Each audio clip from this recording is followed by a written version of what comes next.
Hey guys, today we're going to work on trig identities, which is cosecant x over cotangent. There's going to be at least 3 examples in this video, so I hope they will help you guys. So since we have a fraction, we're probably going to use a fraction, which is reciprocal identities. So what is cosecant? That will equal to 1 over sine x. What about cotangent? It'll be 1 over cotangent. Yep, it'll be tangent. So this will equal to 1 over sine x times, which is a reciprocal, it's going to be tangent x. Well, we need sine in order to cancel this out. So we're going to change cotangent to coefficient identities, which is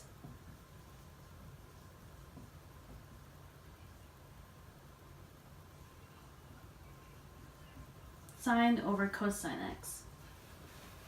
Can we simplify it? Yes, we can. So we're going to cancel this out, which is the answer is going to be 1 over cosine x. Now, 1 over cosine x will equal to secant x.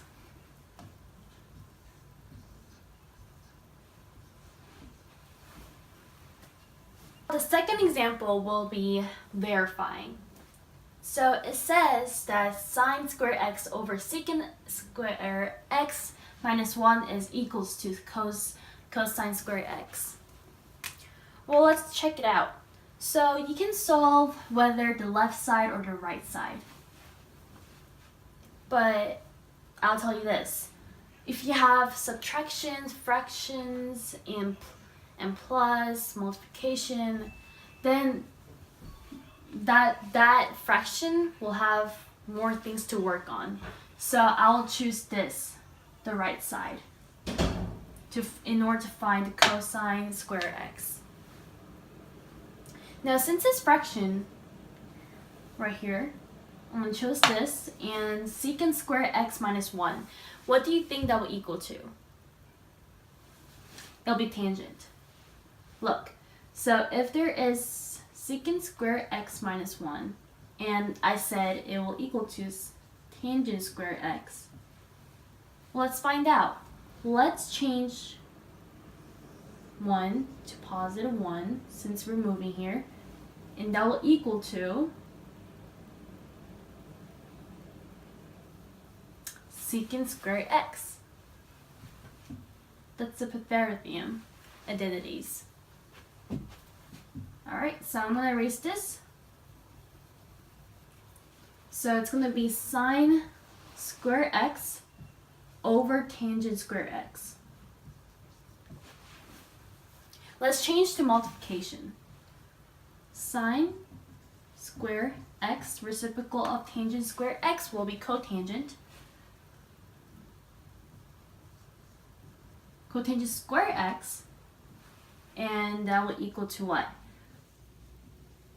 We're going to change cotangent to coefficient identities, which is cosine square x over sine square x. Now, let's make this into fraction, and what can we simplify? What do you think that is? Oh, sorry, this is a plus sign.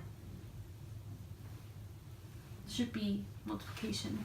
So that's going to cancel out since it's the same square.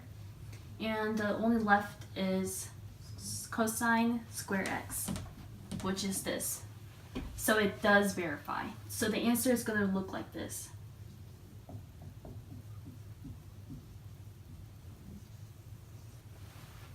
Now, for the third question, we need to verify. Now, there's fraction here and minus here, so I'm going to pick the right side to solve this answer, if it's right or not. So first off, is there anything that we can simplify it? Yes, we can. We can change this to cosine and put it down to sine squared x.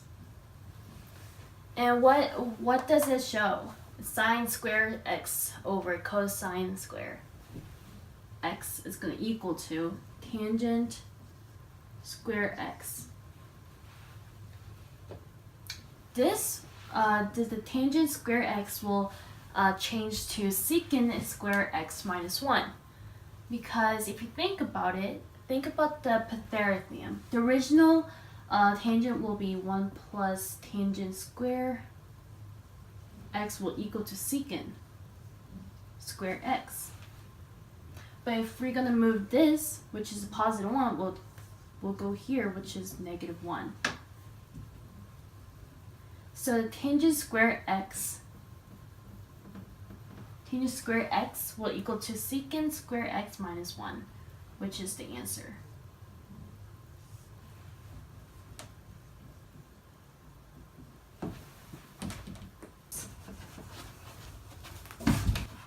Oh, please. Oh, please.